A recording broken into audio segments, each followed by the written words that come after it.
You good to open from here, Corn? Yeah, I think so. As long as it sounds good and 20 solid seconds. on your end.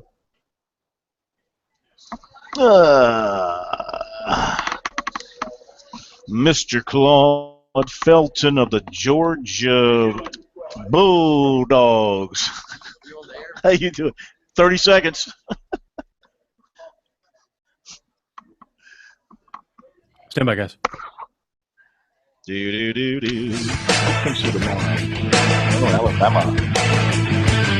Live from Columbia, this is Sports Talk on the South Carolina Radio Network. Be a part of tonight's show. Call us at 800-966-7266 or email talktalk@sportstalksc.com. Now, here are your hosts for Sports Talk, Bill Kornbluth, Kevin McCrary, and Tom Hayes. We're winning.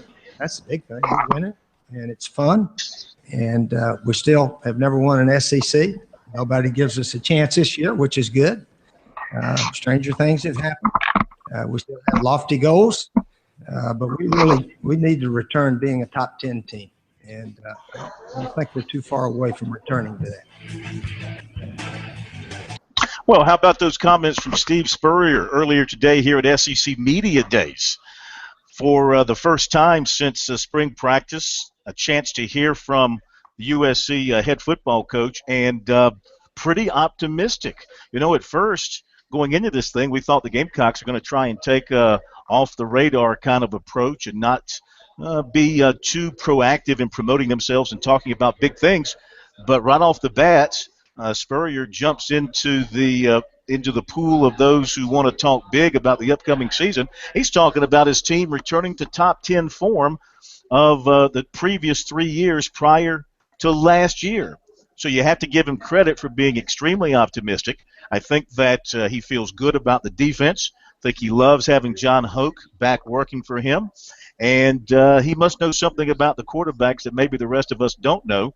And maybe he believes that they are going to be better than many of us think, or perhaps he's going to rely heavily on the running game and that defense and play a very conservative offense, ask the quarterbacks not to get them beat, and beat people 21-17, things along those lines. We have got full coverage of Spurrier for you tonight here on Sports Talk from Hoover. Also, we'll hear from USC receiver Pharaoh Cooper and linebacker Sky Moore. Phil Kornbluth here in Hoover at SEC Media Days, day number 2, K-Mac in the Pro, back at our studios in Columbia.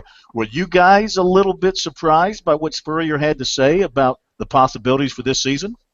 No, I wasn't. No. He's got it down. I mean, Pro Spurrier has this down to a science now. SEC Media Days, he's been doing this for about 2 decades now. He's got this thing down to a science. Well, the reason I think he said it, and this is just my reasoning, is because the last team that won 11 games very well could have been 7-6. The margin was that thin. So he's figuring, hey, the last team I had won a lot of close games. We were 11-2 and finished 4th in the country. The last team I had blew those same games, and we were 7-6. So if you look at it that way, yeah, they're not that close. Yeah. No pressure, Corn. Yeah.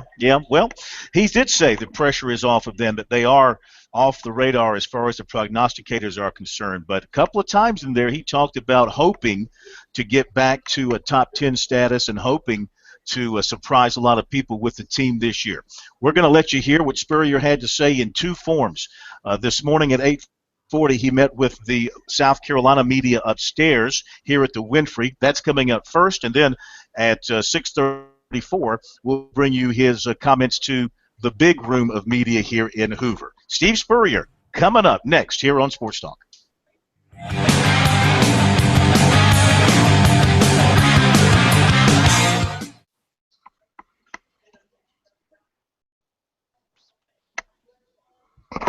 All right. Solid? Great. Good. Good.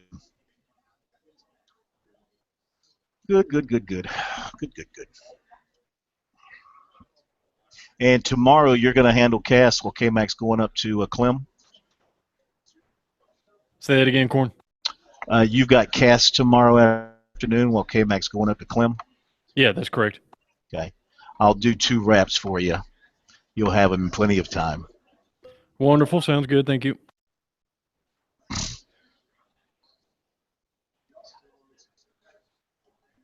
How long is this segment? How long is this piece with Spurrier coming up? I think it's 7:45. Let me double check. Okay. So it should fit easily into this segment. Oh, yeah. Okay.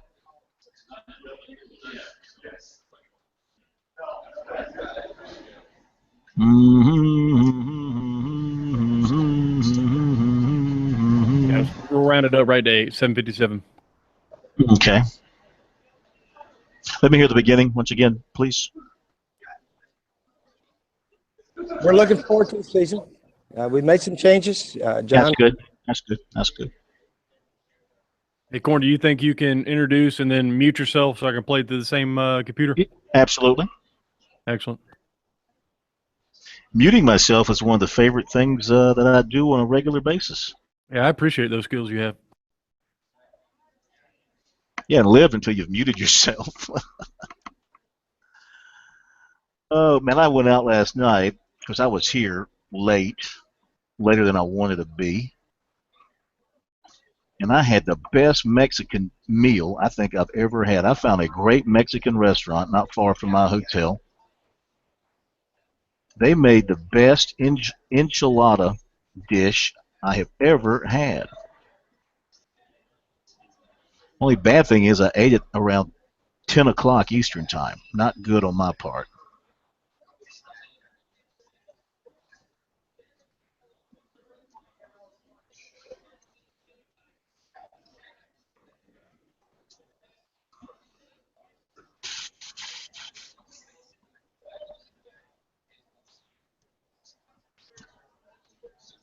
How hot was it in Columbia today?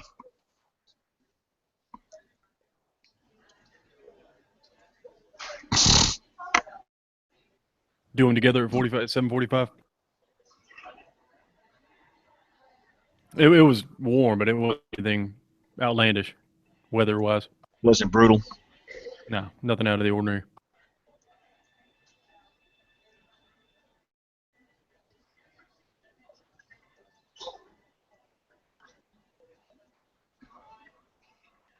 I was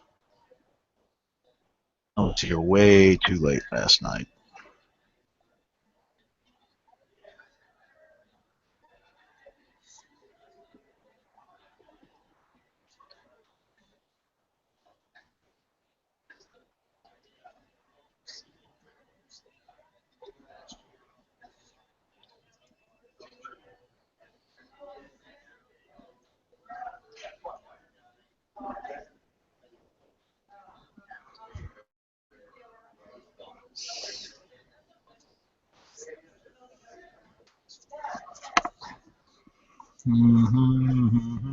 All right, Corn, stand by.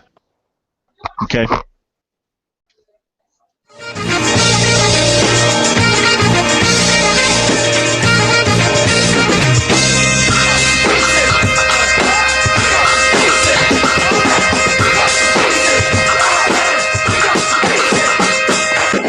2 of SEC Media Days in the books here in Hoover, Alabama, as 4 schools came through today: South Carolina and Texas A&M in the morning, Mississippi State and Tennessee in the afternoon. So it's a busy day as we've been working with the coaches and the players all day long. I'll say South Carolina's guys did a great job representing their program and their school. They all spoke very well, gave really good answers.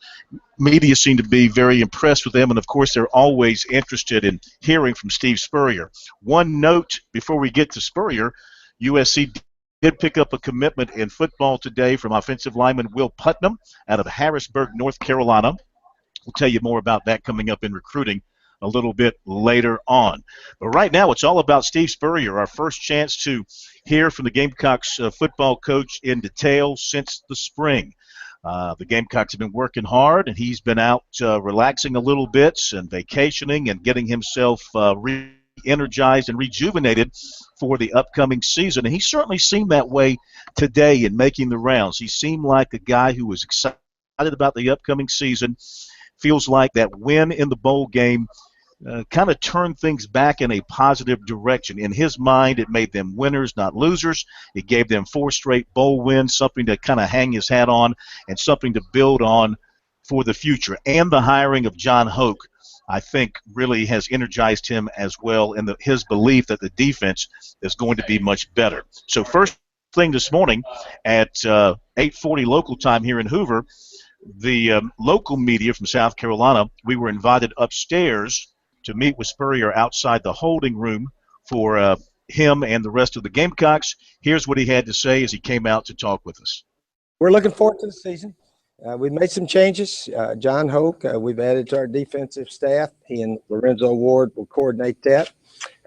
We got some good quarterbacks. We don't know which one will be the starter yet, but we'll let that play its way out before the game in Charlotte. But anxious to get started. Looking forward to the year. You think you guys coming in on the radar? Do you like that?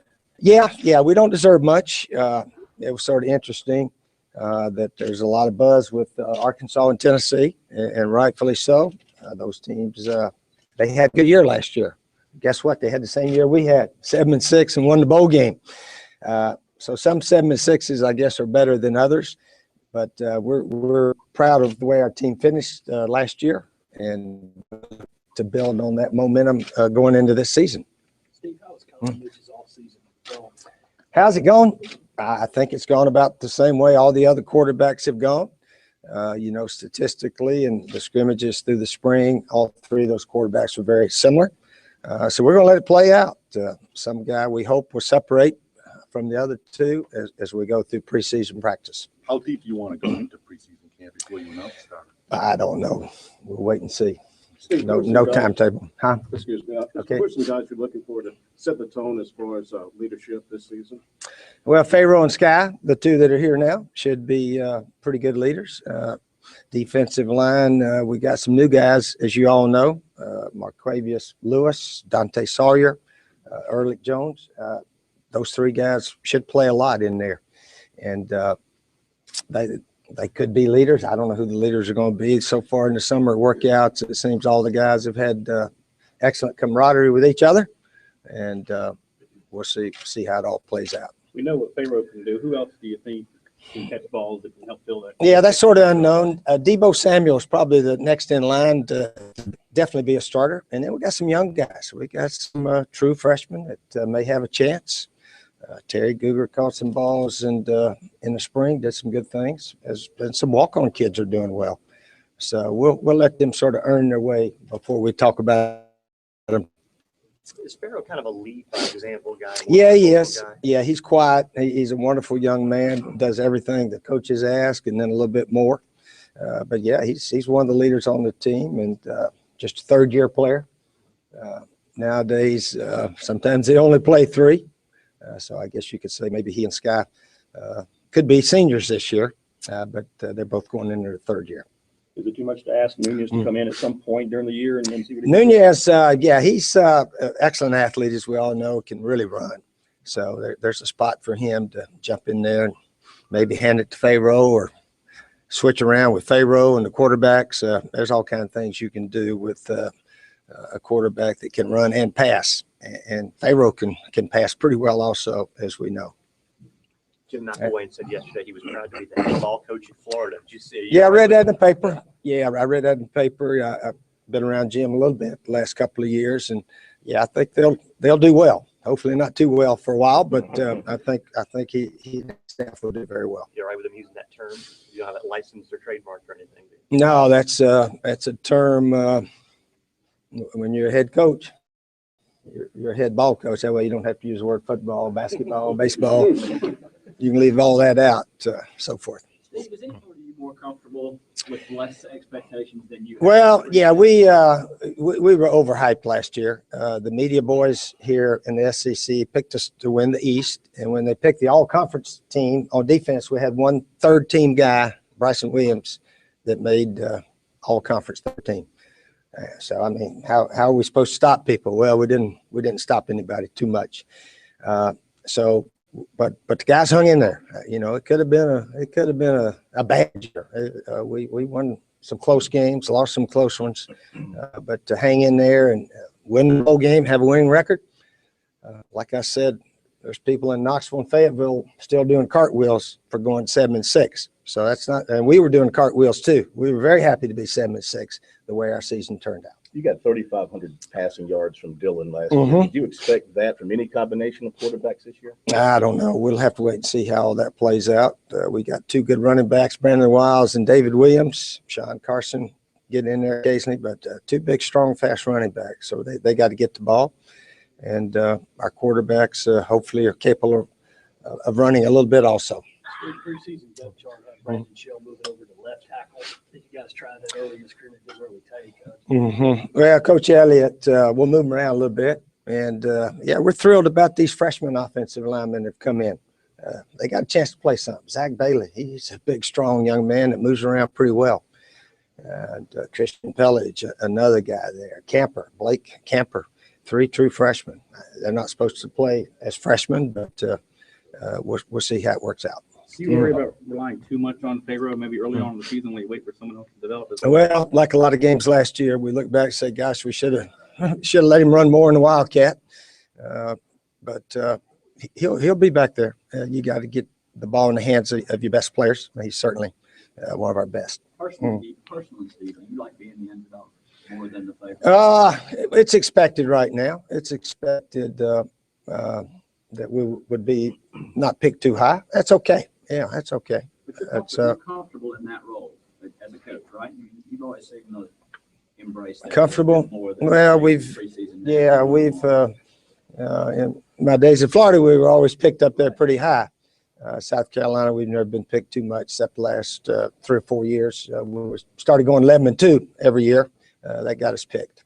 Are you expecting a lot of questions out there from the national media about your coaching future? Yeah, a little bit. There's a lot of coaches out there that we're all similar age. Mike Krzyzewski just won the national championship. I think there's 2 people running for president, Hillary and Trump. They're both within a year of me, I think. But age is just a number that we all have on our birth certificate and so forth. If your ability to think and move around and do what's necessary, then you're not too old. I don't know what they're trying to say. Maybe they think I've done it long enough and been fortunate to win so much. But I got a wonderful situation at South Carolina. I worked for the best people, President Pastides and Coach Tanner. Situation is awfully good. It's not as stressful as people think. But that's what the critics like to do, Phil. The critics, that's why they're called critics. They try to find something to criticize you for. And if we don't win 10 or 11 games, they think, well, this coach, he's lost it. He's going to quit or something. But I have no plans on quitting. And one of the big reasons, we got a new defensive coach in John Hope. He's going to add with Lorenzo Ward. And we believe we're going to be a lot better on defense. All right, Steve Spurrier, that's just part 1. Oh, there's still more really good stuff from Steve Spurrier. Stay tuned.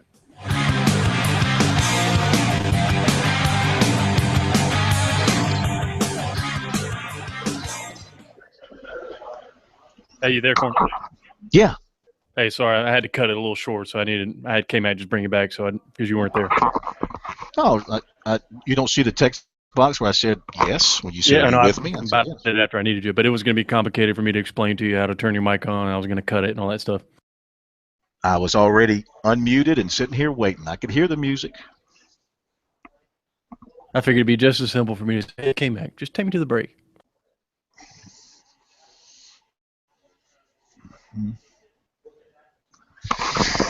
All right. We'll bring it back, and we will discuss what Spurrier had to say. Line still holding solid? Yes.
All right, stand by, guys.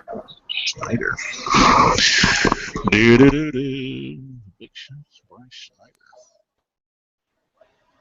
By Kevin Schneider.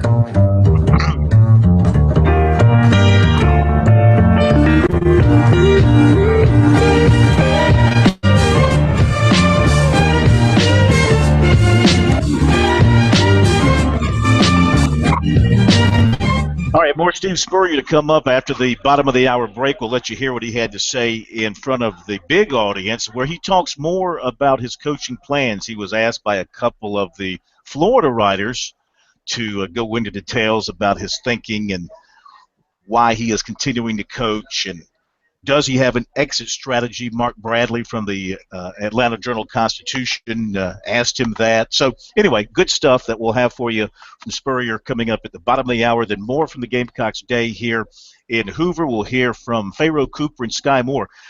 My interview with Sky Moore, both of them are very good interviews, but Sky Moore was particularly blunt in talking about the defense. He said that basically the defense was junk for much of last year. I think the word he used was joke. At times, the defense was a joke last year, and they will not be like that this year. So I've come up with a new rally cry for the Gamecock defense. You want to hear it? No joke? Well, you're close. With Hoke, the defense is no joke. You go and print that up on a T-shirt. Or just Impressive. have hope, comma, no joke. Anyway, they all feel like they're going to be better on defense. And, you know, I think the linebacking core at South Carolina as a group could be one of the better groups in the SEC. They're older. Across the board, they're older guys. They've all played a lot of snaps, and they're good players. I think that they've got a chance to be a pretty good unit at linebacker. The whole key will be what kind of pressure are they going to get up front, what kind of push will the new guys on the defensive line provide, and will some of the veteran guys just play better? Guys like Phillip Dukes and Kelsey Griffin, Abu Lamine, these guys have got to play and start to contribute. So we'll see we'll let you hear what these guys have to say coming up in just a little bit, and more from Spurrier after the break. Then no Mike Morgan tonight with the Braves report, but K-Mac, we've got some coverage from the All-Star game in Cincinnati. Yeah, Jeff Miller is covering it for Sports Talk, and he has been there all week. And we'll actually hear from Brett Gardner and Shelby Miller, the two locals that we're paying attention to. Miller with the Braves, and Brett Gardner, the former College of Charleston standout, who will be playing as a reserve on the American League squad. Yankee left fielder who's having a very, very solid season. So, yeah, we'll talk a little baseball from Cincinnati at the Great American Ballpark with Jeff Miller coming up in our normal Brave slot. The Great And of course, Bandbox. That was a great home run derby last night, by the way. Yeah, I didn't see any of it. I was working. And, of course, while we're Gamecock dominant tonight here in Hoover, we'll have a bunch of Clemson stuff tomorrow. K-Mac's heading up to the upstate for Dabo Sweeney's golf outing. Now, the media is having dinner with Dabo tonight at his home. Don't know what they're cooking. My guess is they're having barbecue chicken based on the victory over the Gamecocks last November. That's what I would be making if I was Mr. and Mrs. Dabo. I'd have some barbecue chicken on the grill. And he saw Sky Moore took a little shot at Clemson and Death Valley, and boy, it doesn't take much to get some people fired up and some feathers ruffled, no pun intended, or some tiger stripes running. Goodness gracious. Sky Moore got him fired up today. All right, more Spurrier coming up after the break.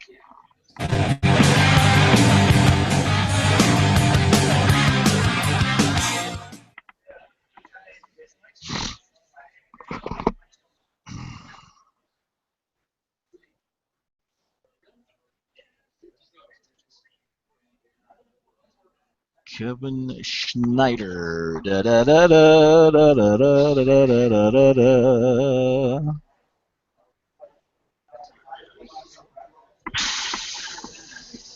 Kevin Schneider basketball. Schneider basketball.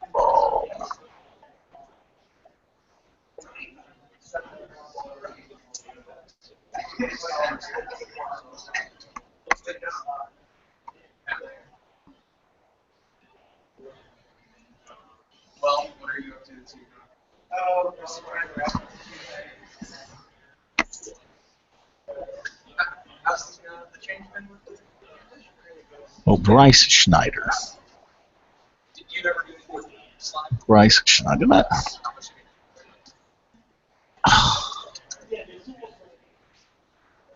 Bryce Schneider.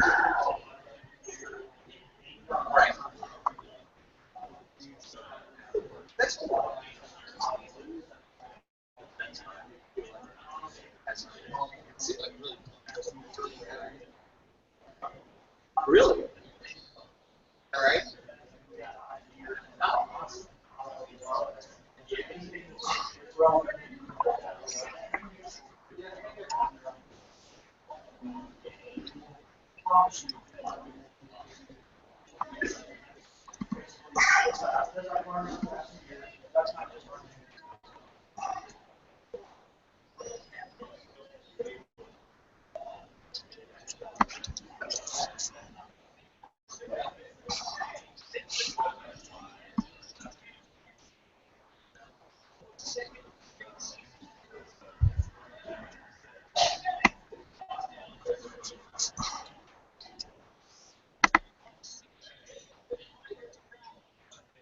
All right, Corn, we really got to get right to this, right?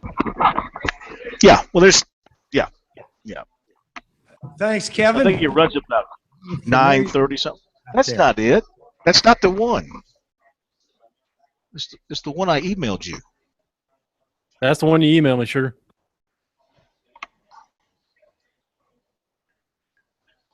Well, go. How long is what I emailed you? 9:34. Where did you want it to start, Corn? That's fine. Leave it there with thanks, Kevin. Well, can you go past thanks, Kevin? What's right after that? Just kidding. Good to be here. Good to be back. Let it keep going. How about that? Let it keep going. We've got a good team at South Carolina. No. I want you to play that first part about retirement, about sports writers being retired. In the middle of last season, as most of you know, we lost 4 out of 5. Now go back to the beginning. Go back to the beginning. There are your faces out there. There you go. Yeah, pick it up right there. Years Or go back. This Adobe screwed up. They've got it all backwards. What? Pick it up after thanks, Kevin, if you can.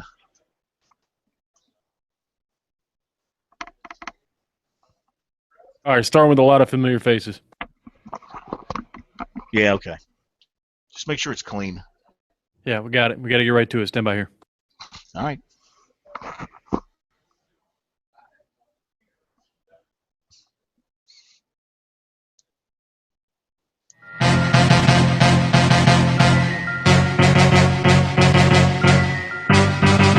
We are back at Sports Talk from SEC Media Days in Hoover, Alabama, as well as our studios in downtown Columbia. The Gamecocks came through here this morning. It's time for the second version of Steve Spurrier as he made the stops today around the media areas, including stepping into the big room to see some of his longtime friends from the media around the SEC. Is out there.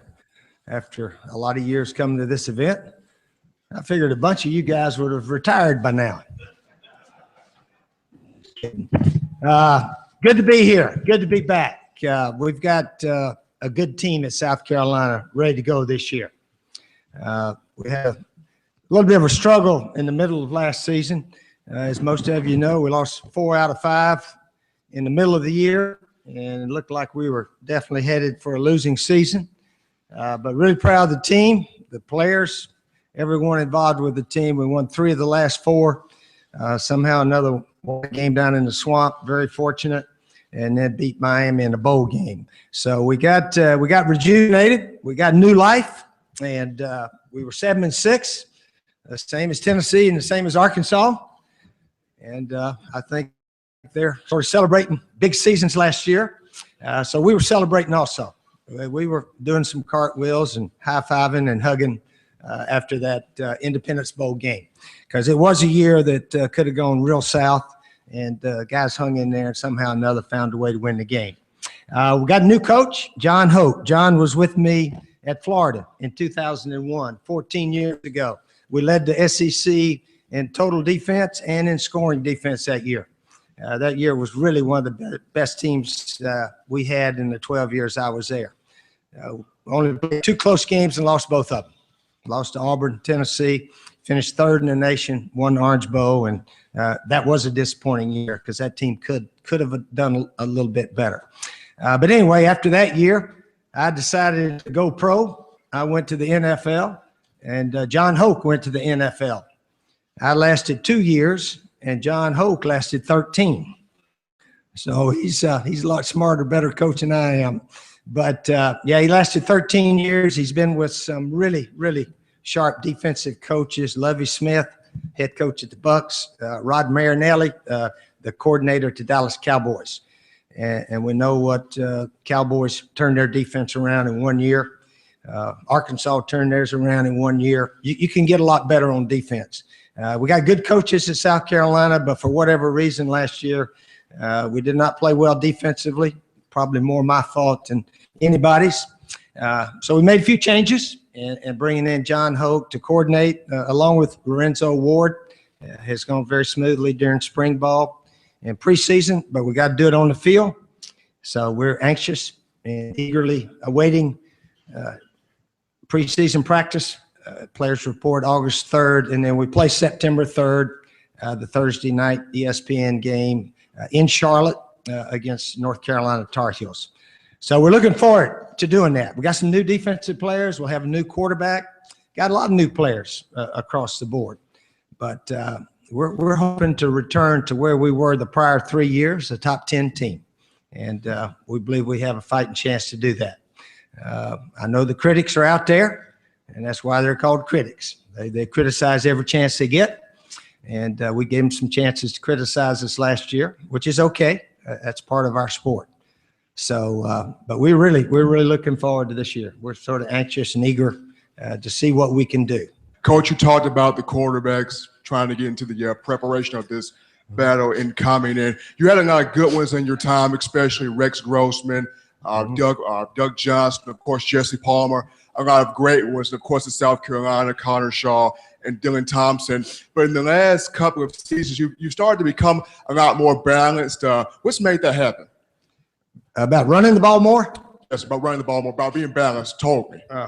Well, we have excellent runners. Got a pretty good running scheme, offensive line, and so forth. And we need to stay on the field. I think we all know the offense that can stay on the field a long time really helps your defense and helps you win the game. Yeah, I was asked recently at a booster club, how come you seem to run all the time on first down now? And my answer was, we need to stay on the field. If we're going to win, we got to stay out there and not only drive for touchdowns, but we got to consume some clock. I was watching a replay on the SEC network. They showed our game with Clemson of I think it was 2013, and Clemson only had 17 plays, I think, right toward the first half. So we were able to stay out there. We made 7 out of 8 third down conversions, and when you can do those kind of things, that's as good as 3 quick touchdowns if you can keep the other team on the sideline. So that sort of our best way to try to win. And if you got a defense can get the ball right back immediately, then you can go out there and fire 3 passes. If you don't hit anything, so what? You'll get it back in a minute. But we weren't quite like that. This is your 26 years as a college head coach. How have you kept your sanity and your health to last this long? And how do you evaluate yourself at the end of every year to like say, okay, I'm going to go another year? Same way you sports writers do it, I think. Yeah, I really think the program I own helps to hang around a long time. Yeah, somebody said, why are you still coaching? And I said, well, I forgot to get fired, and I'm not going to cheat. And that's about the only way you lose your job. You get fired for losing, or you cheat, and then you get somebody else. So I've not done any of those to any extent, big time, I guess. But I do get away probably more in the off season than a lot of coaches. I know I work out more during the season than most all coaches. and I've got excellent assistant coaches. It's not near as stressful as maybe some people make it out to be. And got about my whole family right there in Columbia. So there's not a pull that, be around grandkids all over the place as much. Just one daughter lives in Panama City, Amy. She came to every game last year. So, but the big thing is we're winning. That's the big thing. We're winning, and it's fun. And we still have never won an SEC. Nobody gives us a chance this year, which is good. Stranger things have happened. We still have lofty goals, but we need to return being a top 10 team. And I don't think we're too far away from returning to that. Is Connor Mitch your starter going into his practice and at quarterback, and with a first-year starter at quarterback, is it hard to develop that leadership like you need, say, a seasoned player over the years like Connor Shaw? Well, we don't have a starter going into preseason practice. He may go out there with the first bunch, but it's pretty much wide open. And if Connor Mitch is the best, and he easily could be, he'll be the starter. But we believe in letting every player earn it and go from there. And second part of the question was, what was it? Oh, leadership. Developing leadership. Well, leaders are always players who play a lot and lead by example. So you got to play a lot and play well, then you got a chance to be a leader. That's just sort of my opinion. We've had some backup guys that like to scream and yell in the locker room, and I tell his assistant coach, tell him nobody's listening to him. You need to tone it down a little bit. Yeah, you have to be a good player. You have to be a good player. Say, come on, let's go, guys. I'm not trying to advocate anything here, but 70 years old, do you allow yourself to think of an exit strategy? Do you think 3 more years, 5 more years, 20 more years? Mm-hmm. Well, like I told people, I breezed right through age 60, breezed right through 65, and I'm going to try my best to breeze right on through 70. I can still remember just about everything. So mentally, I think I'm same as I was. We got 2 people running for president. I think Hillary and Donald Trump are both 69, I believe. And Coach K at Duke, he's still doing pretty good at, I think, 69 also. So the age really doesn't mean a lot. The number on your years is not what's important. It's whether or not you can function physically, mentally, emotionally, get your team ready to play. That's what's important. And we got some goals there that we've not hit yet. And that retirement thing is not, I don't think I'd be very good at it. The HBC, you can get more of them on our website, sportstalksc.com. Be right back.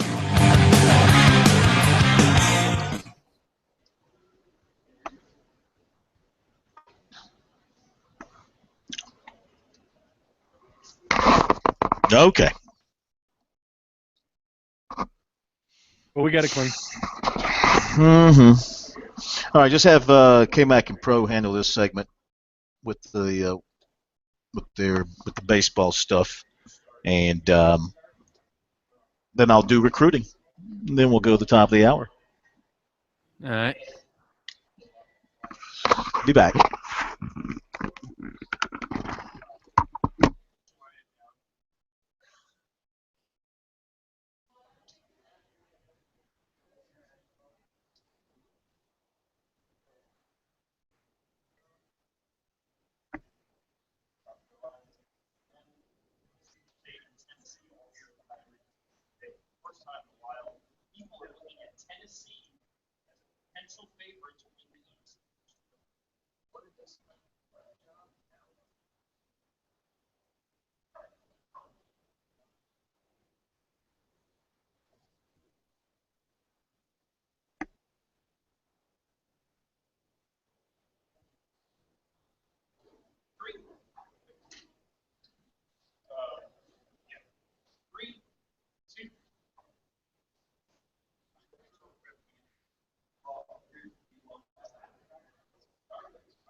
Halfway home here at SEC Media Days, the second floor lobby is quieted down, Ryan, but that wasn't the case a few hours ago. South Carolina, Texas A&M, Mississippi State and Tennessee Lafayette.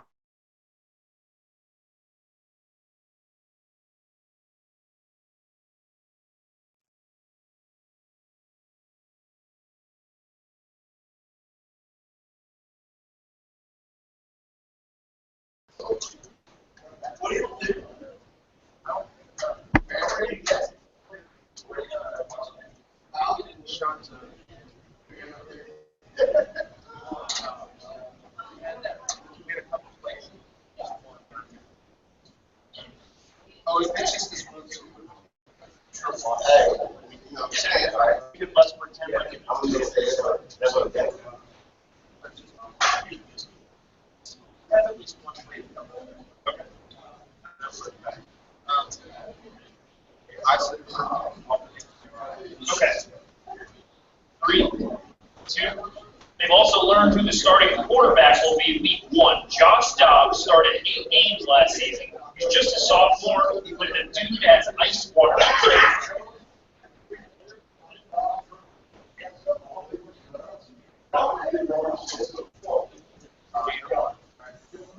3, 2.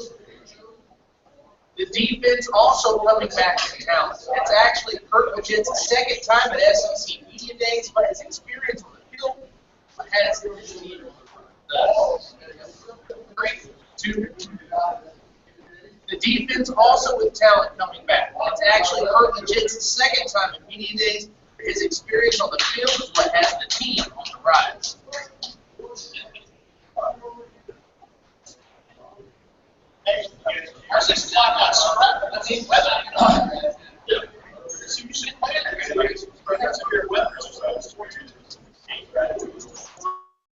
Players most successful when they're bringing back until that Prescott today. He's care what you're saying.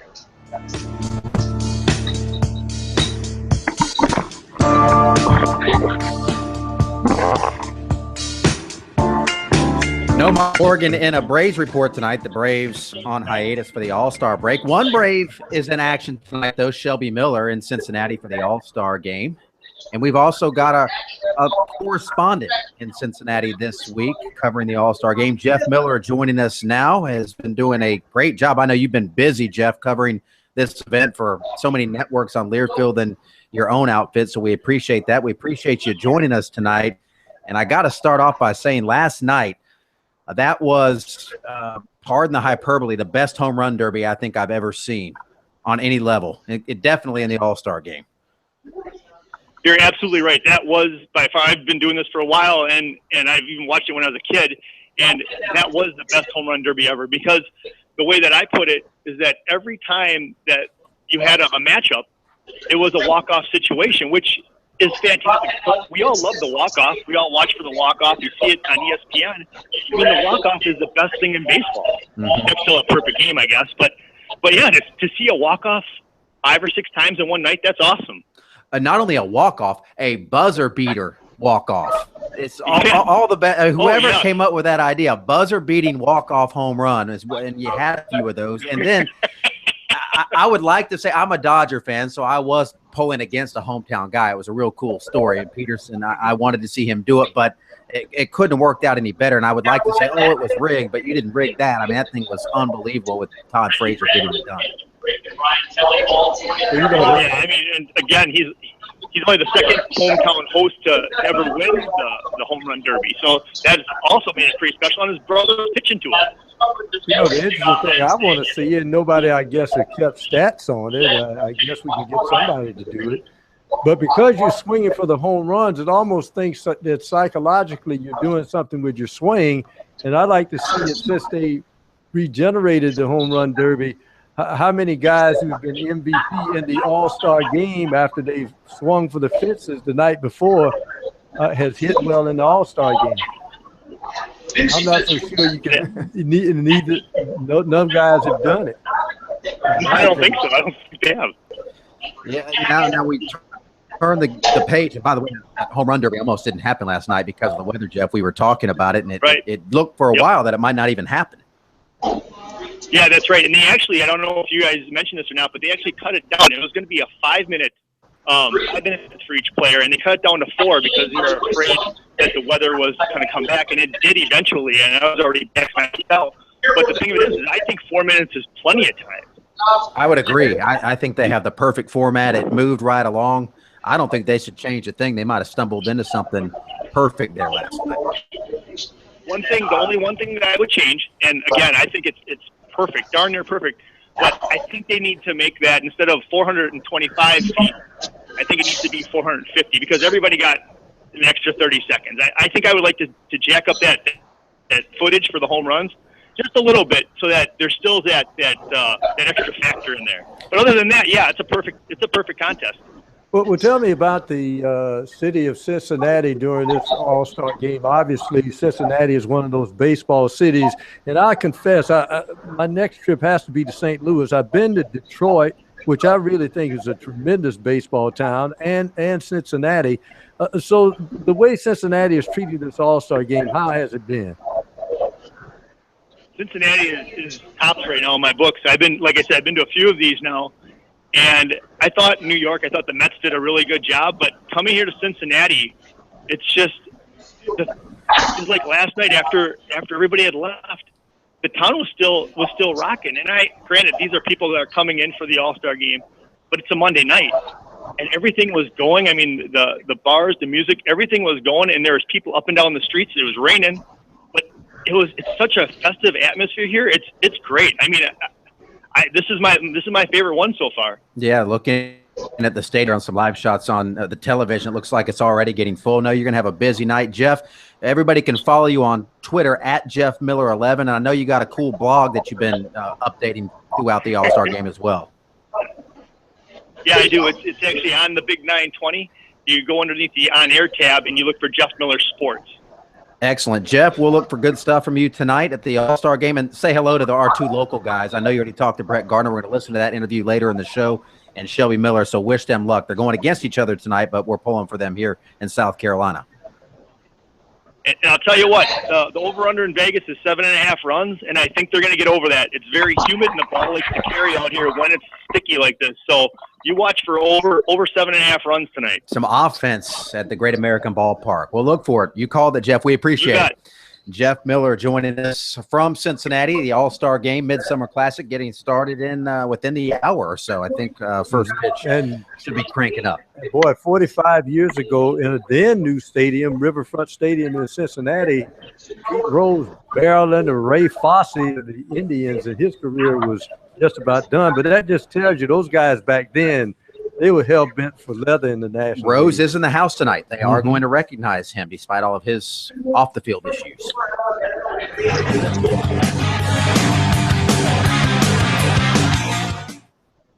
That we still really care about. The Alabama Crimson Tide, head coach Nick Saban, 3 senior player representatives with this year. Running back Kenny Drake, offensive lineman Brian Kelly, the local boy, the Madison product from Bob Jones, Reggie Ragland getting the honor to represent the Tide in this fun Tuscaloosa. Should be a great one. Alabama also joins the other half of the 2014 SEC title game with the Missouri Tigers. Missouri and Alabama joined by a touch and Arkansas on day 3 of SEC Media Days. Sports Director Brian Ruby and I have everything you need to know from all 4 teams, especially the Crimson Tide. It'll be a great one. See you later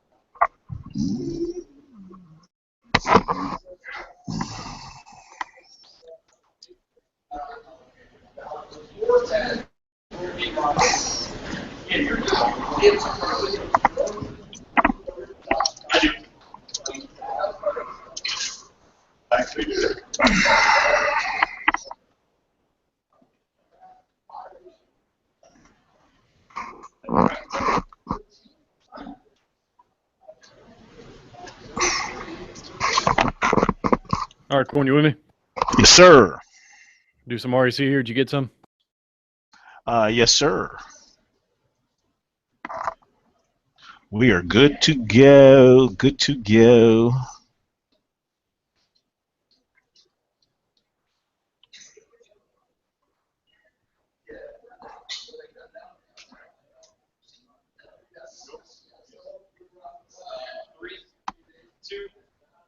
certainly no shortage of sound bites when you put the likes of Steve Spurrier and Dan Nolan in front of a microphone on Wednesday. But one of the more intriguing parts of day number 2 at SEC Media Days was a visit from coordinator official Steve Shaw, who brought with him several new rule and policy changes.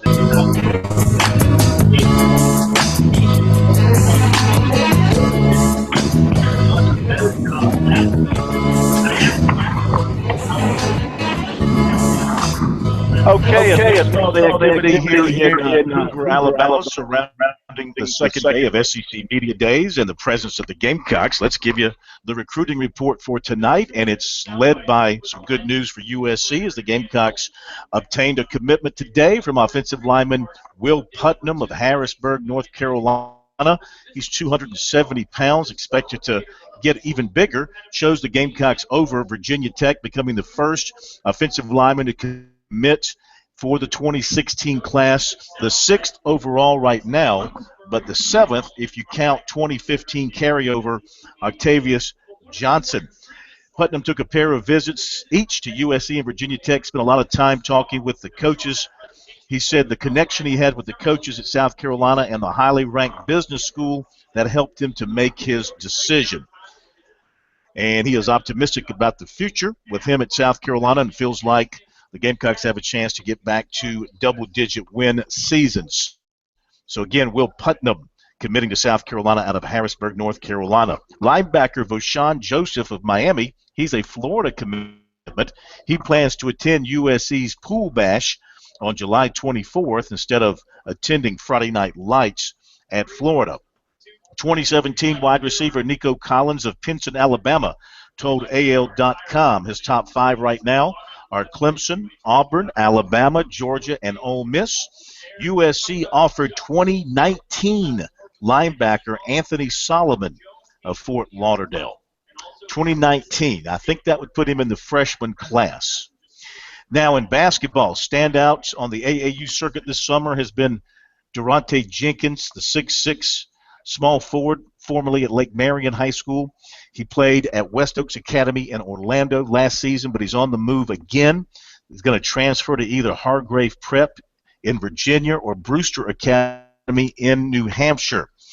He has not added any new offers in recent weeks. He's still holding with Clemson, Houston, East Carolina, South Florida, Virginia Tech, Wake Forest, and Indiana. His most recent visits were to Clemson, USC, and Virginia Tech. The USC visit was the most recent, and he got a chance to have extended conversations with Frank Martin and assistant coach Matt Figger. He got a chance to catch up, too, with his old AAU teammate, P.J. Dozier. So South Carolina is on his mind but has not yet offered him. Clemson, however, continues to work him extremely hard. They see him as a future K.J. McDaniels kind of player, and they are pushing for him very strongly. USC offered 6'8" Bryson Gresham of New Orleans. He's in the 2016 class. Clemson offered 6'6" Jariah Horn of Kansas City. Tigers also offered 6'10" Dylan Painter of Hershey, Pennsylvania, and 2017 6'7" Chuma Okeke of Atlanta. Also, in the 2017 class, the Tigers offered 6'8" Cody Pugh from Baltimore. Also from Clemson, as they were very active on the offering front, Tigers have offered 2018 point guard Devin Dotson of Charlotte. And that'll do it on recruiting. We'll be back.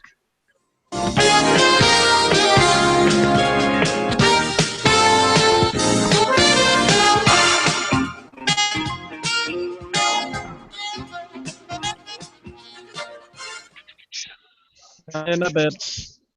Yeah, I could hear the music sort of breaking in and out. I didn't want to risk getting too close to the end.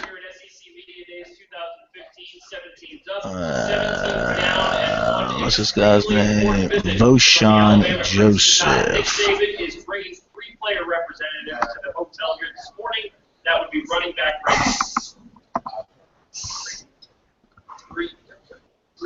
Voshawn Joseph. halfway home here at SEC Media Days 2000. There we go. Voshawn Joseph. 7 teams down and one extremely important visit left from the Alabama Crimson Tide. Nick Saban bringing 3 player representatives with him here this morning. Linebacker Reggie Ragland, offensive lineman Ryan Kelly, and running back Kenyon Drake. We'll hear from all three of those players on their expectations for the upcoming season, as well as take a look at some of the other teams coming to the hotel: Arkansas, Kentucky, and now the two-time defending SEC Eastern Division champion Missouri Tigers. To see if they can go for 3 in a row. See if they have any expectations or predictions for the upcoming season. That's it for now. We'll see you back here at 5, 6, 6:30, and 10 o'clock. Plenty more on SEC Media Days 2023.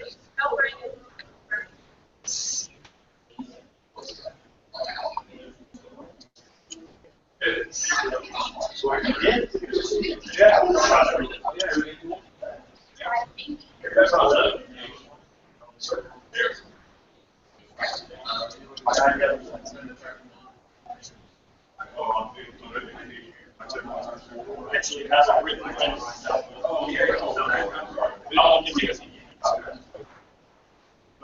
Day 2 of the SEC Football Media Days is in the books. Tennessee, South Carolina, Mississippi State, and Texas A&M will look at all 4 of them. All those teams have colorful coaches, and we'll take a look at probably the most colorful coaches, and that's the overall coach, Steve Spurrier. And Maria Taylor, the SEC Network, talks to us as well. We got all those stories and much more coming right now on the Alabama News Network, which is live from SEC Media Days. Ooh. Clemson has offered South Carolina commit J.J. Gibbons.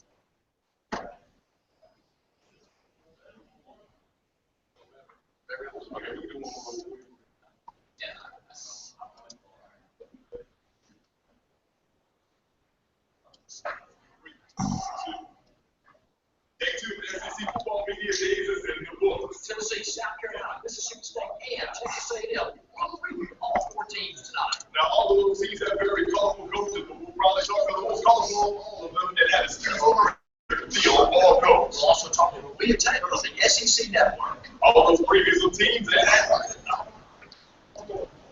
yeah, we'll go to the first one. Like how we're going with that.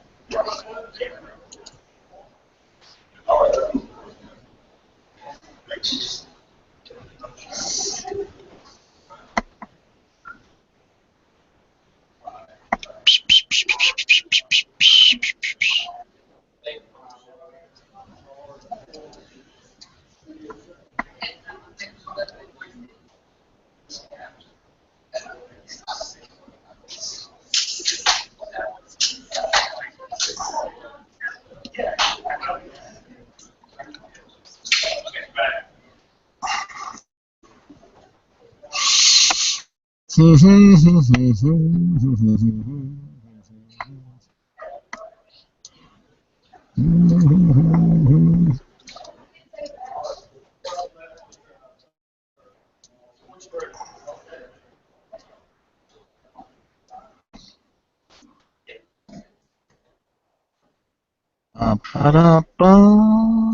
Picture of Connor Shaw and the fam at the beach. Is that they're in Hawaii? No. Grand Cayman. I think the wife looks pretty hot.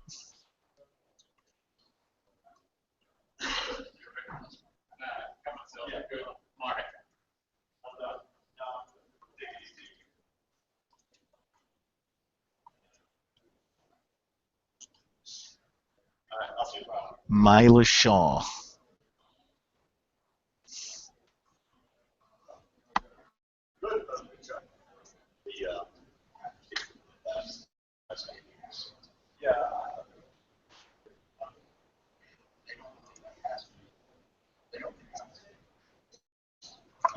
That picture, Connor Shaw does not look like an NFL quarterback.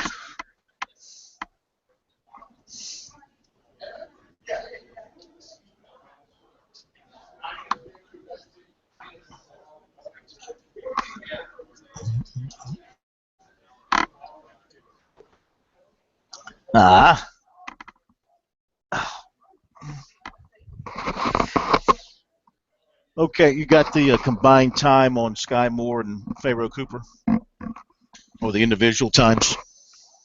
Yeah, I need to combine it. Give me 1 sec. I'm about to bring you up here in just a moment. Hold tight. Well, we can run one during this next long segment, and then the other one in the shorter segment if it'll fit. We'll have to look at the times. Live from Columbia, this is Sports Talk on the South Carolina Radio Network. Be a part of tonight's show. Call us at 800-956-7266 or email talkback@sportstalksc.com. Now, here are your hosts for Sports Talk, Phil Kornbluth, Kevin McCrary, and Tom Hayes. We are back, hour number 2 of Sports Talk on a Tuesday night from SEC Media Days, Hoover, Alabama. Phil Kornbluth here at the Hyatt Regency Winfrey Hotel. Kevin McCrary, Professor Tom Hayes back at our studios in downtown Columbia. Coming up, more from USC as a couple of the players that were here today. We had a chance to talk to one-on-one. One Pharaoh Cooper and one Sky Moore, two guys who figured to be big-time performers for the Gamecocks this coming season. Pharaoh Cooper is statistically the leading returning receiver in the SEC. He of the returning receivers, he has, based on last year's numbers, the highest average number of catches per game. He also has the highest total number of catches per game and the highest average in terms of yards per game. So he's got a chance to have an outstanding year, but his numbers might not reflect it, guys, because think about this. And we talked with Pharaoh about this in the interview. Number one, I don't think we can't sit here and expect that South Carolina's quarterbacks, whoever they happen to be, are going to pass for 3,000 yards or more. And number two, with a very young group of receivers around him, inexperienced, defenses are going to be aligned to stop Pharaoh Cooper. And I'm sure he's going to face double teams, especially early in the season, until some of these other receivers emerge. Getting him the football could be a little bit difficult. Well, you know, the key point here is it depends on if one of the young guys can not only catch but can run. What I'm trying to say is if you get a true freshman like Christian or Debo Samuel that can blow the top off of defense, sure, he can still have a good season in the intermediate routes, but you got to put the fear of God in a safety to get him out of that in that intermediate area, because I think that's where Pharaoh likes to operate. Well, they're going to have to be very patient. And Steve Spurrier, that's not what he's really known for. No. He likes to throw the ball down the field, but they need to go back to the days where they're throwing the ball 15, 20 times a game and running the ball 50 times a game between that stable of running backs and setting up the pass. And I know they always like to set up the pass, the run, and Spurrier did that until crunch time last year for whatever reason. But they better be pounding Brandon Wiles, pounding David Williams, and anybody else that can take a carry. I don't feel real good right now until we see some of these quarterbacks and what they can do. And they're talking about Nunez. He might have a ton of talent, guys. He's a true freshman, number one. He wasn't in there for the spring, number two. And number three is he threw for less than 1,000 yards last year in high school. So he's not going to be able to help you throwing the ball. He might be able to go out there and run around a little bit, but that's what you've been using Pharaoh Cooper for. So who's going to throw the ball? Yeah, excellent questions, and those are things that we're not going to know an answer to until a couple of games into the season. We will hear from those Gamecock players coming up here on Sports Talk.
Steve Spurrier has made more appearances at SEC football media days than any other coach.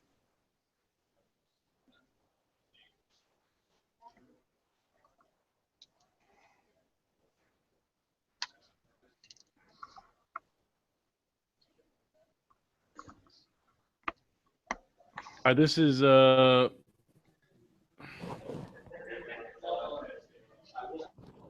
Sky is 3.5, Corn. Okay. How about Pharaoh? He's 320. They're both about the same. Okay, we can work them both in the segment. You're just going to pick it up with my with their first answer. Correct. Sky, you asked him what's going to be different about this D, if anything. Yep. Coach Hope, he's instilling a lot of new defensive coordinator, Coach Hope. He's instilling a lot of. Can I hear Pharaoh? We'll run Pharaoh first. Can I hear the beginning of Pharaoh? What's it been like for you going around here at SEC Media Days representing the Gamecocks? Okay, that's good right there. Tired. You keep talking. I done drank like 2 water. Tired. You keep.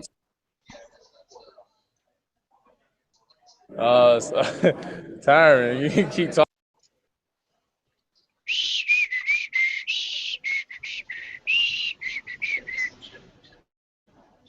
Whoever touched my Adobe should be shot. What did they change? Where you have to actually stop the audio before you can go to the next spot and start editing, where I'm used to just being able to go right to it. So it's jumping around all over the place when it's not supposed to. You'll have to show me when I get there Friday. Yeah, it's hard for me to explain.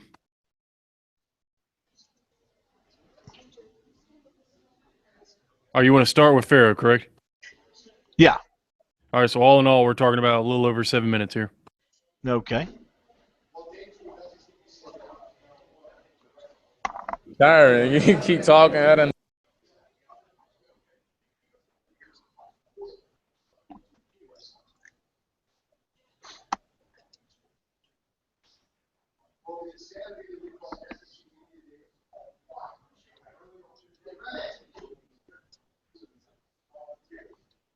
All right, stand by, corner. Here we go.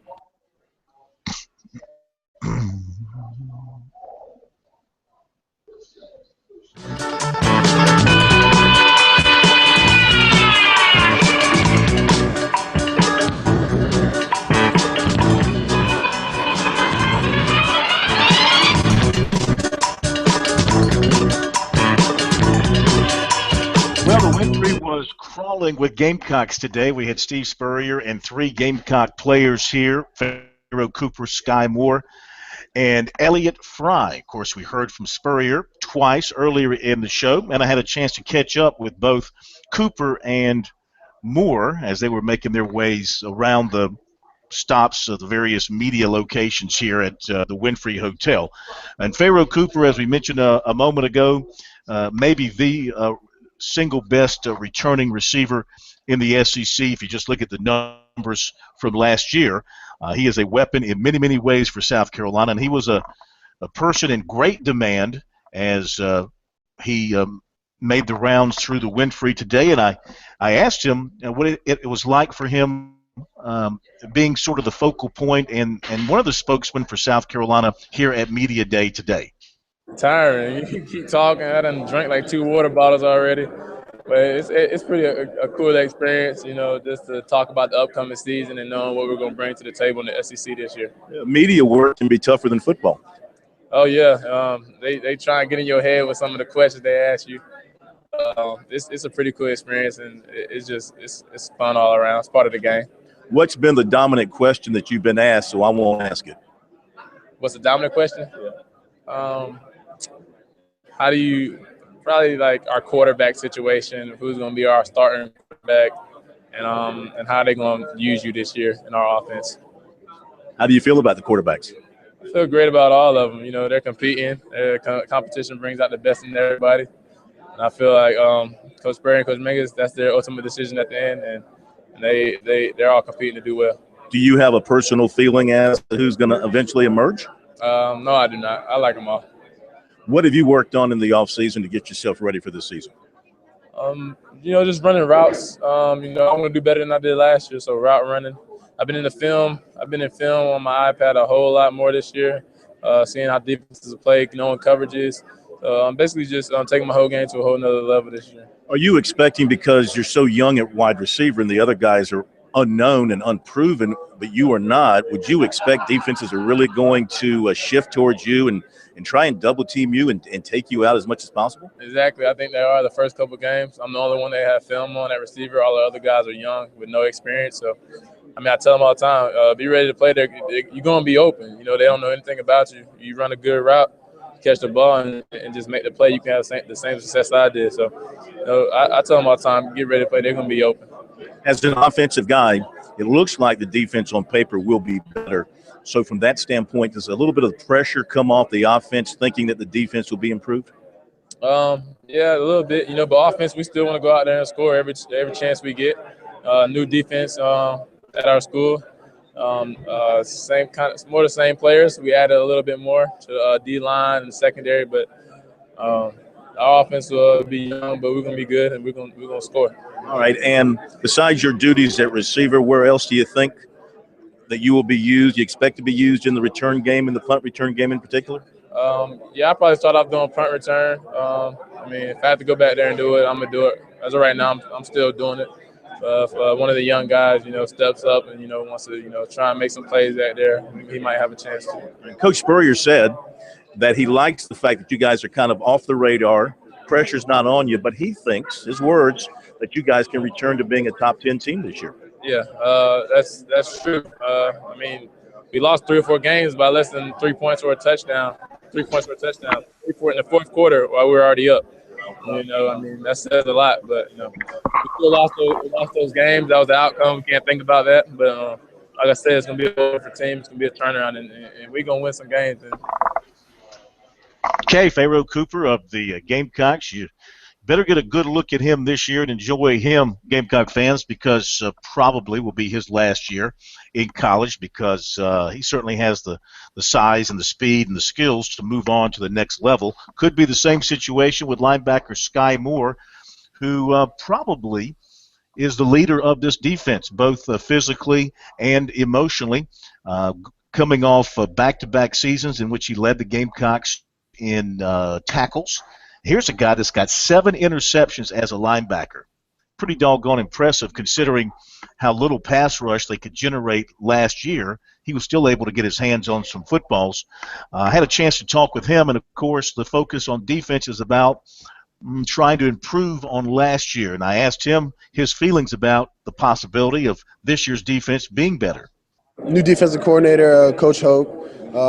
He's instilling a lot of intensity and effort into the guys. Always finish to the ball, all 11 guys to the ball. There's no loafing going on. So just that intensity factor and business type person that he brings to the table is going to change the defense a lot. Can you put your finger on 1 or 2 things about last year that led to the issues on defense? Yeah, we did have our struggles up front. The pass rush was a problem. The D-line was a little bit of a problem. Inexperience at cornerback and DB. So it's just inexperience and confidence, really. So, but that comes with age. So, this year, we should be a upgraded team. You had your struggles against Clemson defensively, but then you go to the bowl game against Miami, and the defense, like you guys had done in 2013, you made a bunch of plays. And you kind of looked like your old self. Yeah, so definitely. We simplified the scheme and just let the athletes on our defense run around and make plays, and that's something that we're going to do this year. And we're really going to shock the country with a great defense this year. So you look at the linebacking group on paper, and just looking at it and reading about you guys and knowing how you guys play, it would appear to me you guys could, as a group, be maybe among the best in the SEC. Yeah, definitely. I agree. John Wall and Bryson Allen Williams, myself, we all feel like we're all very talented group. We're very confident. We always talk about the season and what we're gonna do to the teams this year. So I mean, it's gonna be fun to watch. Definitely. Several newcomers: Isaiah Johnson, Marquavius Lewis. I can name several others: Dexter Wildman, Ulrich Jones. What do you think of these guys? Which one, or more than one, will have a big impact? Oh yeah, all those guys you named. Honestly, they've come in. They're just physical freaks. When you look at them, Quay's a big dude, big fast dude. Showed a lot in spring. Ulrich Jones, he's came in, a big long dude. So I mean, those guys that you named, be on the watch out for all of them because they all should contribute and make plays. How about in particular Isaiah, considering he's transferring from a big power conference school and proved himself at Kansas? Oh yeah, we're really excited to see what he can do as well. We've seen some tape on him and pretty impressed. We just got to get him on the field, learn the system, and hope he can contribute right away. All right, so I know you open up against North Carolina, and that's your focus. But when you think about some things that happened like last year with Kentucky, game number 2, and the way they just kept running the ball down your throats. I know you're not looking past North Carolina, but Kentucky and a chance to kind of show those guys, hey, you can't run that play on us over and over again. Oh no, yeah. I mean, that's what I'm saying. Me, Bryson, and John, we're together almost every day, and we talk. So we're really excited for the season and really ready to show the country that we're not a joke, and we have talent, and we're gonna show it this year. You think you were a joke last year? It was kind of a joke, yeah. Yeah, I'll be honest with you, yeah, it was, but we're definitely changing that. Okay, Sky Moore, and like I said, from a Gamecock standpoint, with Hoke, they are no longer a joke. Well, that should be the rallying cry. Well, the key thing is it's interesting because I said last year I thought they were trying to do too much, and it's paralysis by analysis. Guys out there thinking, they say, well, can they tackle better? I said, no, you can't tackle when you stand there thinking where you're supposed to be. That's not going to work. They simplified the scheme, which is interesting because that's what the Seahawks do. If you notice, the Seahawks line up pretty much in the same formation, and they simplify their defense and say run to the football, and you see how, and of course they got tremendous athletes, but also they put athletes in a great position to where they can make plays, and I think that's what John Hoke is trying to do at South Carolina. It will be interesting to see what happens.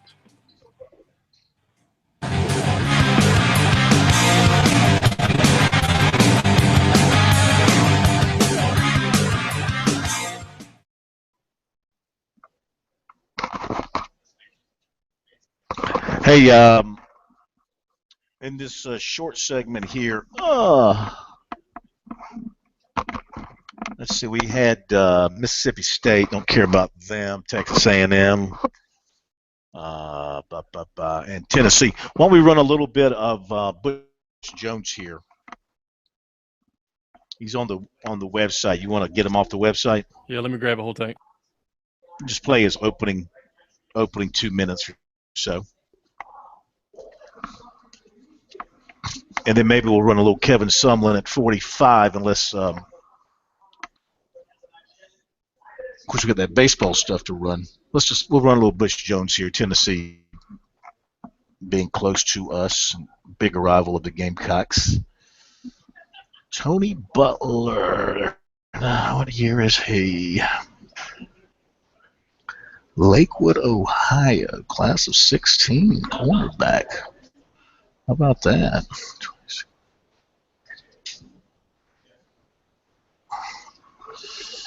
Hashtag ST recruiting. Some offered 20. Offered 20. 16. 16. 88 Tony.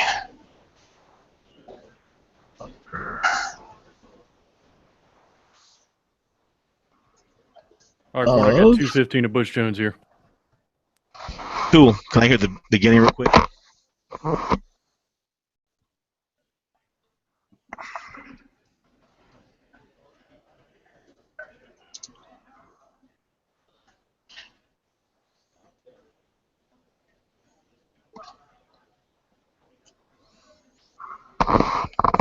You got time to play a snip or not?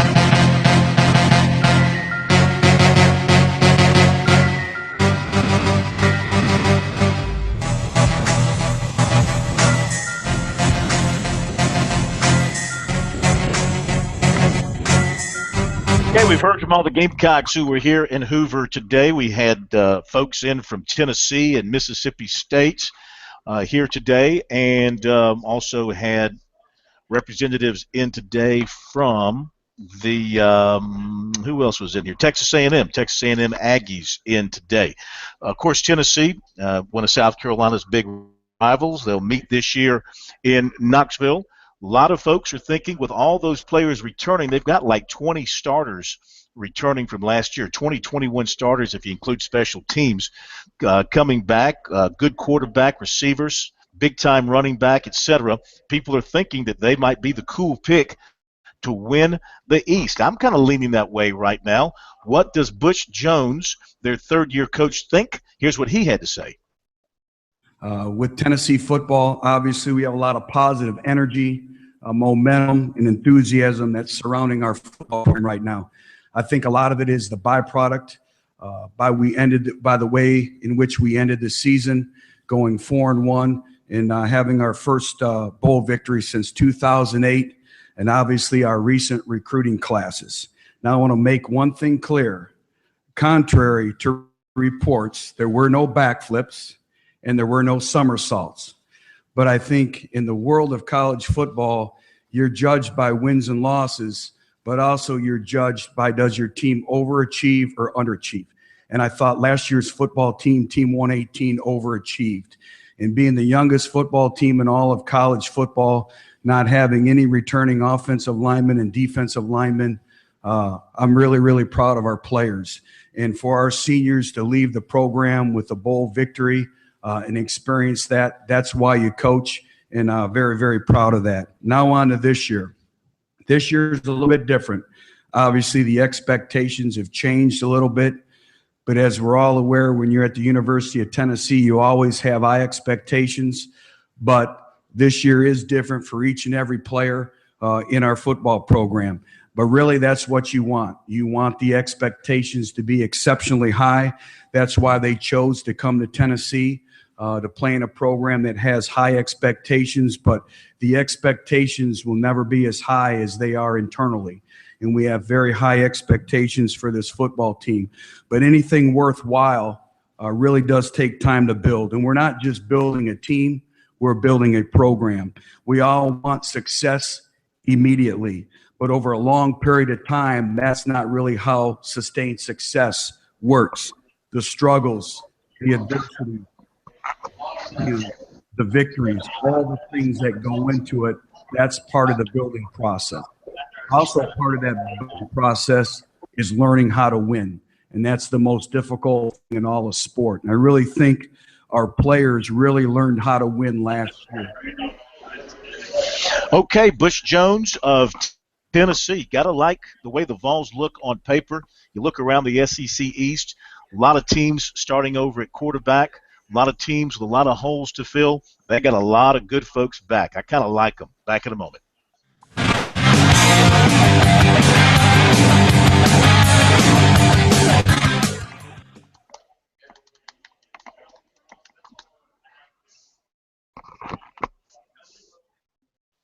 We'll do Chip here. Yes, sir.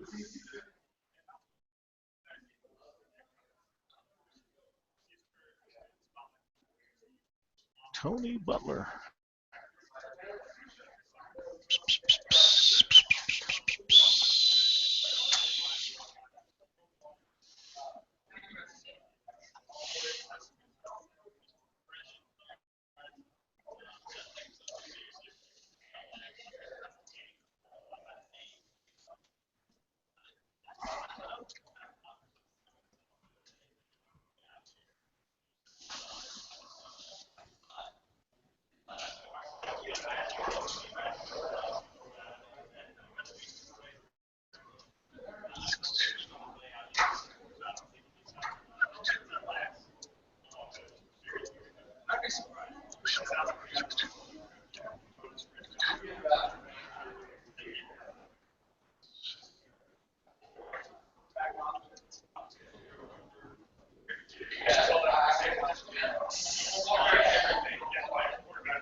All right, you with me, Corn?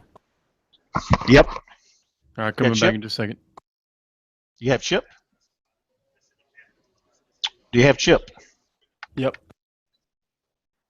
Cool beans.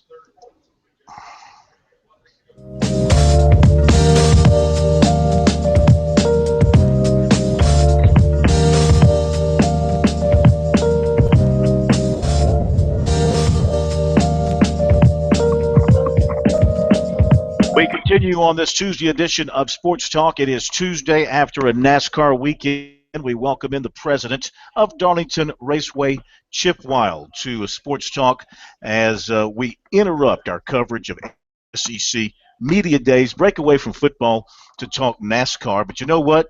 We always say, Chip, football and NASCAR, they go hand in hand with one another. Well, did you get to talk to my head football coach today at Georgia? Did he have anything important to say? He's not coming till Thursday. Yeah. How's it been so far? What's your takeaway? My takeaway is every team here is undefeated. Everybody's feeling good. That's fair. That's fair. Yeah. They all kind of feel like the winner of the Daytona 500, you know? The winner of the Daytona 500 is undefeated and feeling pretty good. That's how they all feel right now. That's what we always said before the start of the season. We're all leading the points, right? We're all leading the points. Going into You are exactly right. You are exactly right. Let's reflect on this past weekend and Kentucky Speedway. Kyle Busch picks up another win. That's 2 for him, and he's closing in on that top 30. I don't think there's any doubt, barring a catastrophe, he's going to win some more races and definitely be inside the top 30 and be eligible for the chase. Yeah, I mean, I think what he's got to do is really focus on finishing in the top 10 for the next 10 weeks. That's going to be critical to him making the chase. He's 87 points outside the top 30 right now. He is capable of winning every time he unloads, but he can't make mistakes. We've talked about it a couple times on the show. where he needs to make sure that if he has a top 10 car, he finishes in the top 10 and doesn't go for the win and finish 40th. He can't win any night on the truck. So that's what he's got to focus on, and he'll be in the chase, and we'll be talking about him probably until we get to Homestead. Yeah, yeah. Anything else from the weekend catch your eye? Anything out of the garage? I know what I wanted to ask you before you dive into that, and that is the new aerodynamic package that they used at Kentucky, changing the downforce and the impact of that on the drivers, especially in the corners. Sounds like, based on the post-race reaction, they loved what NASCAR did. Yeah, I think it certainly helped the racing product. If you look at the stats from last year, there were 1,500 green flag passes during the event. This year, there are almost 3,000 green flag passes throughout the field. So that just shows you the product continues to get better. But what we can't lose sight of, Phil, is that the racing product that NASCAR brings to the racing community every week is second to none. There's no other form of motorsports in the world that has as much passing, side-by-side racing and excitement that NASCAR brings. And I think we always are continuing to try to improve on the product, but let's not lose sight of it. We still have the best racing product in the world.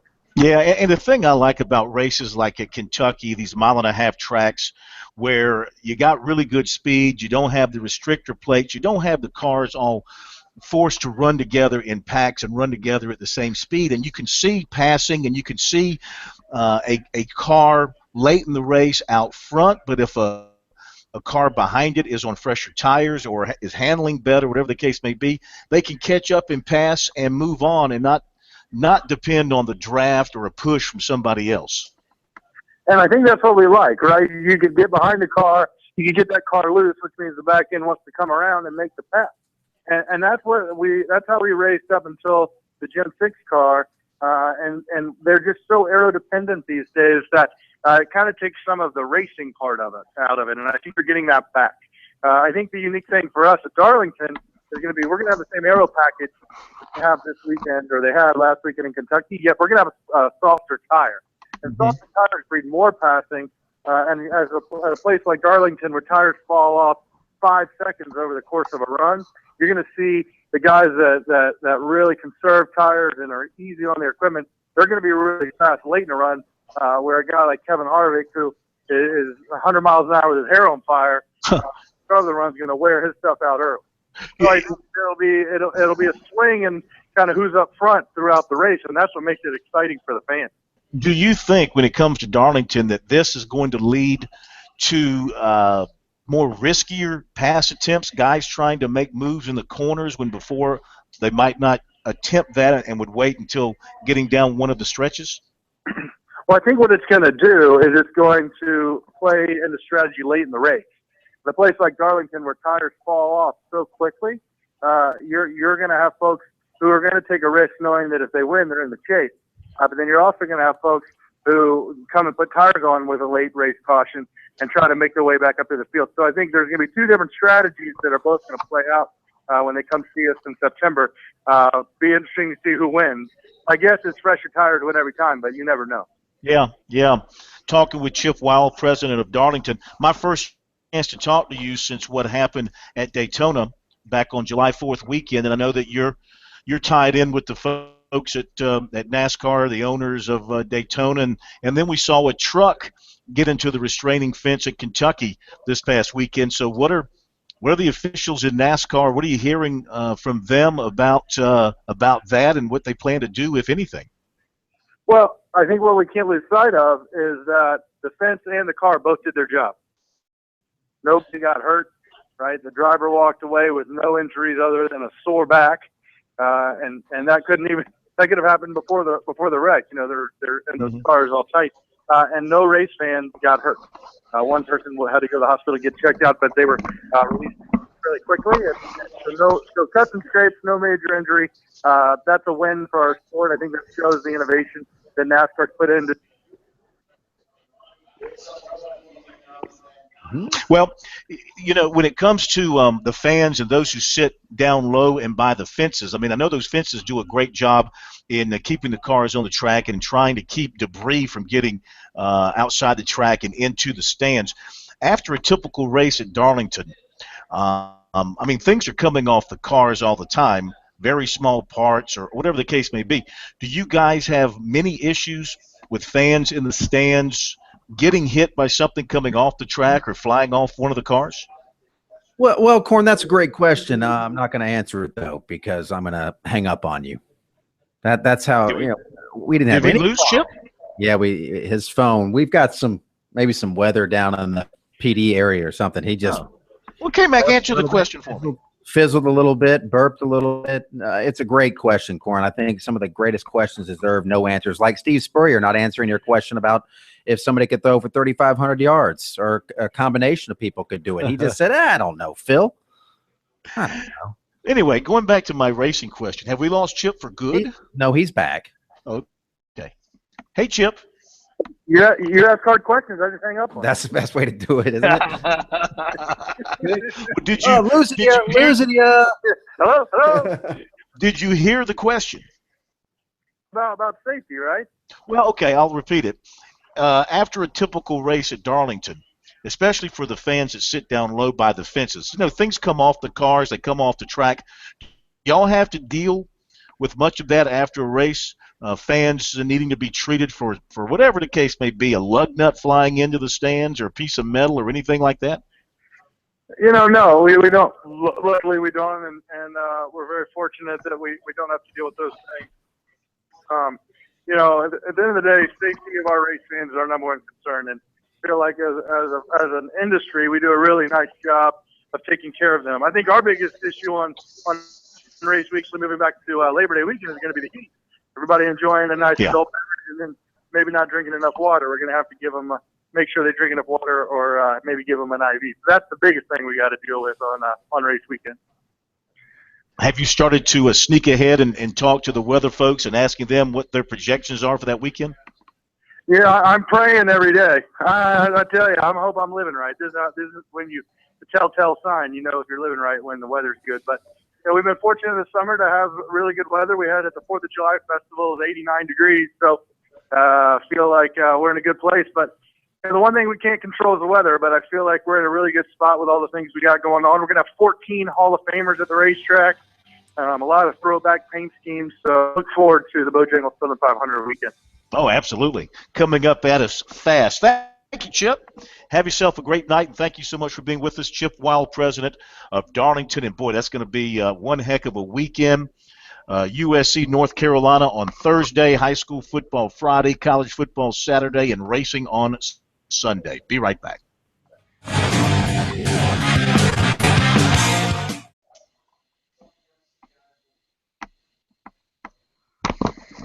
Okay. Let K-Mac do the baseball here. Okay, got it.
Ashton Julius.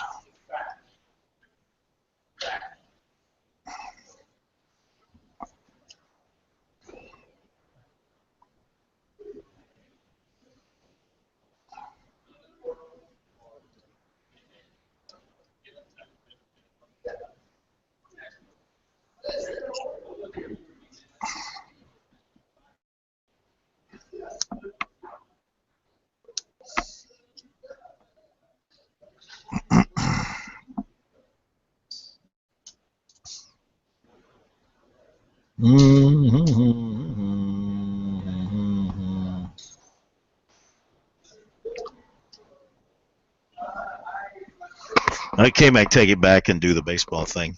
Is he going to run both interviews or just Gardner? Yeah, we'll squeeze them both. Okay.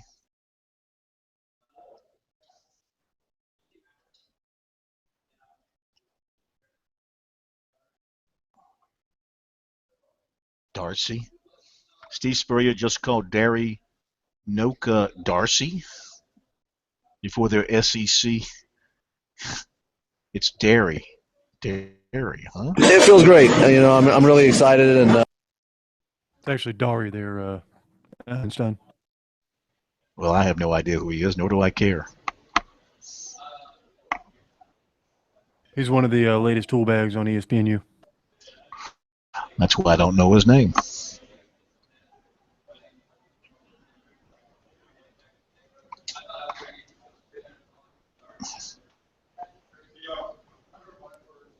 Well, Dabo should be a lot of fun tomorrow.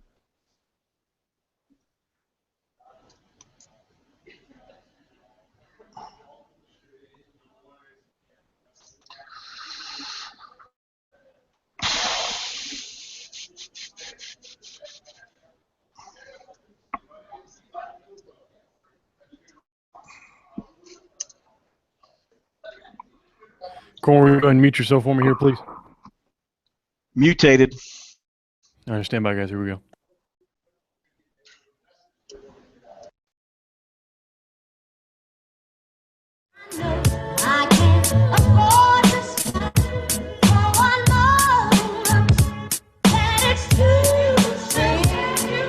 Let's get back to some baseball talk here. The Midsummer Classic starting up shortly, and a South Carolina connection. And Brett Gardner will be on the American League roster. We'll see if he gets into the game tonight. The Yankee outfielder making his first appearance in the Midsummer Classic. Our own Jeff Miller caught up with him earlier today in Cincy. it feels great. You know, I'm really excited, and you know, definitely a dream come true for me. Not something that I could have ever imagined or expected. Not really something I could ever even dreamed about. You know, definitely very honored to represent the Yankees in the American League, and looking forward to the game tonight. And I know it's going to be a lot of fun. I mean, you have a World Series title now. You have an All-Star next to your name. I mean, what else is there for you to do? Hopefully, another World Series this year. You know, that'd be a whole lot better than an All-Star game. So hopefully, you know, hopefully we can keep playing well. And first half of the season's gone pretty good for us. And you know, hopefully we can continue to build on that in the second half and make it back to the playoffs. And then let me just ask you. I mean, you know, the American League has won the last two All-Star games. Does the American League have enough in the tank tonight to put another one up there? I hope so. I mean, we definitely got a lot of talent in this room. I know there's a lot of talent across from us with the National League too. So, you know, I don't get to see those guys as often. We obviously play against everybody in here in the American League at some point or another during the season, and obviously guys in our division we get to see a lot. So I know we've got a lot of talent in the room, a lot of great pitching, and hopefully, you know, we're going to go out and play hard and do our best to win the game. Anything you can say to your fans out in South Carolina, because it's going to be across 30 different stations in South Carolina?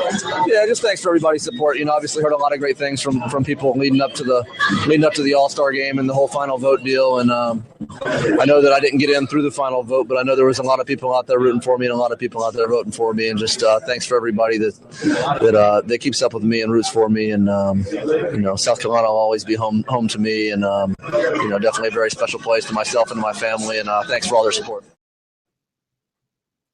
Good. All right, there is Brett Gardner, one half of the contingent that we are watching in tonight's All-Star game. The other on the from the American League roster to the roster. We go to Shelby Miller, the Lone Braves representative, and here's what Shelby had to say about his first All-Star game appearance. It's amazing, you know. It's a humbling experience. You know, it's you come here and you see some old teammates and you see some new faces that guys you played against, but you've never really met them, and they're great guys, and everybody's getting along, and you know, it's just a fun thing to be a part of. Obviously, a blessing to be here, but like I said, I'm having a lot of fun. Pitching out of the bullpen. I mean, you've done it before. Yeah. Postseason in St. Louis. How's that different? How do you approach that? Yeah, I mean, if you come out of the bullpen, it's just I've been there before, so I kind of know how to get loose. And as a starter, you probably take a little bit more time. You can't just pick up a baseball like some of those guys do and start firing it. But it's just the same old thing. You treat it like a regular game, like you're starting to go out there, get your inning, whatever you get, and get out of there. But as far as being in the bullpen out there, it's a big deal. Yeah. What do you think about? I mean, you're young, but there's a lot of young guys in this game. It seems like baseball's going to more young guys. And, Yost in there was saying a lot of this because guys aren't spending time in majors. Major league teams are giving younger guys an opportunity. Yeah.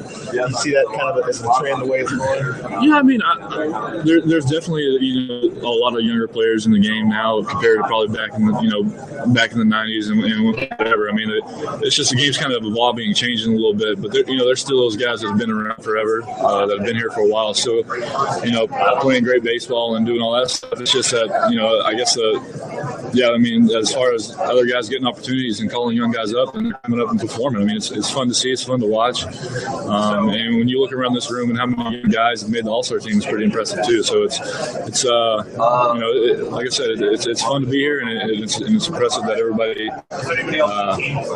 everybody here is impressive. What's the hard part about being such a young player in the majors? Or is there anything that's hard about it? Going and getting the veterans coffee in the dugout. No, I've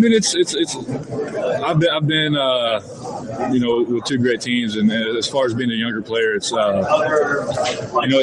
I've never experienced anything different with it. It's same. Everybody treats you great, but as far as me, I don't think anything's different. Just trying to stay my path and stay out of the veterans' way. And I still, the more time you get, the more you hang out with them, talk to them and stuff. As far as like your first year in the big leagues, but I feel like we've settled in pretty good. All right, there is Shelby Miller, who will undoubtedly get at least an inning, perhaps, or a half inning, or a third of an inning at some point out of the bullpen, and he's done so well for the Braves. Hopefully he'll get some offense tonight for the National League. Maybe wouldn't it be ironic if he got the win tonight? Yeah, that'd be interesting. He's already set a record. I haven't seen a guy yet that was named to an All-Star game, had won a game in almost 2 months. Because he came out of the gates 5-0, and the Braves have not. He's had 5 losses and several no decisions because he gets no offense. We're going to hit our final timeout, back to wrap things up from here in Columbia and at Hoover at SEC Media Days.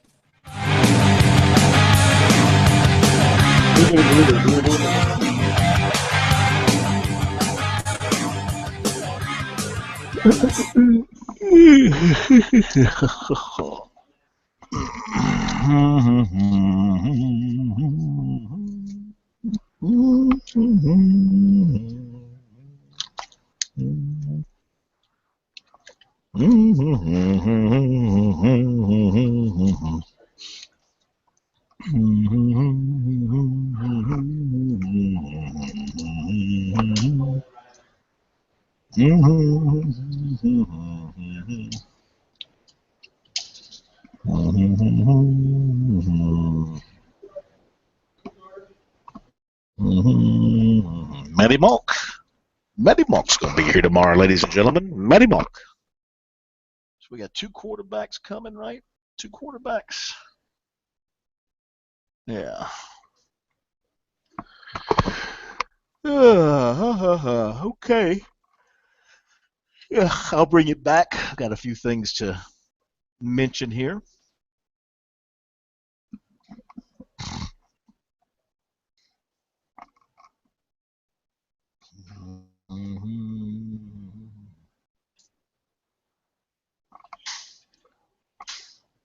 Stay there 4 years after you became completely like through 2016.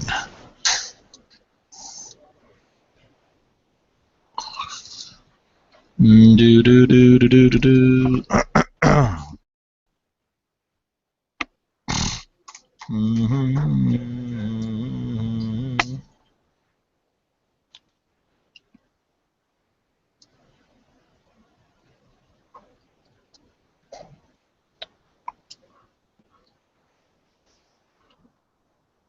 Fire standby, Jens. 3, 2. They've also learned who the starting quarterback will be week 1.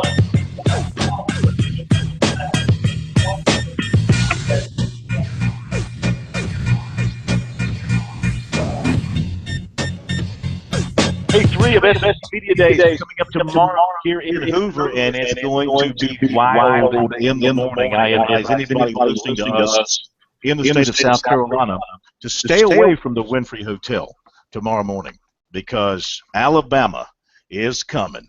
And when Alabama comes to Media Days, their fans come to Media Days. They'll have a few hundred down in the lobby trying to get autographs, trying to get a glimpse of Nick Saban, maybe trying to touch him, maybe hoping that some spittle will spew from his lips and land on theirs. I mean, you know how these Alabama fans are. They'll look for anything. Rain. So we've got Alabama, we've got Kentucky, we've got Missouri, and we've got Arkansas here tomorrow. A couple of quarterbacks. Matty Mock, your favorite, K-Mac, he's going to be here tomorrow. Anything you want me to ask him for you? If he's been riding any mopeds lately, that's if he still rides a moped. That's my favorite Mock story. Brandon Allen from Arkansas will be the other quarterback here tomorrow. So we'll have that, of course, covered for you here on the program. But a lot of Clemson tomorrow, K-Mac. Dabo Swinney, after dining with his buddies in the media in the upstate, I'm sure right now they're probably sipping a very fine bottle of wine and maybe eating a fillet or maybe some a ribeye or something like that was expertly cooked to perfection. All the food grown on the Clemson campus, organic, I'm sure. They're having a big time. I didn't get an invitation. Did you get an invitation?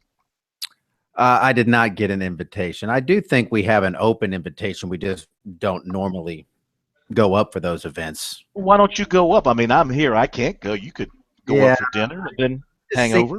You could be crossing a few lines when you start dining in the house of a head coach somewhere. I don't know. There's certain levels.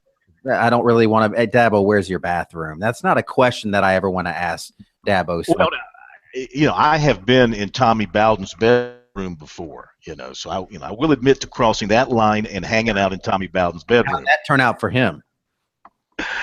I don't know, but he was suspicious because his dog, who he said barked at everybody he didn't recognize, never barked at me. So he was a little bit concerned about that. They carry the hose. Yeah. We were talking about wearing baseball pants and carrying a hose. All right, so Clemson Day tomorrow on Sports Talk. We'll have that and some other good things as well.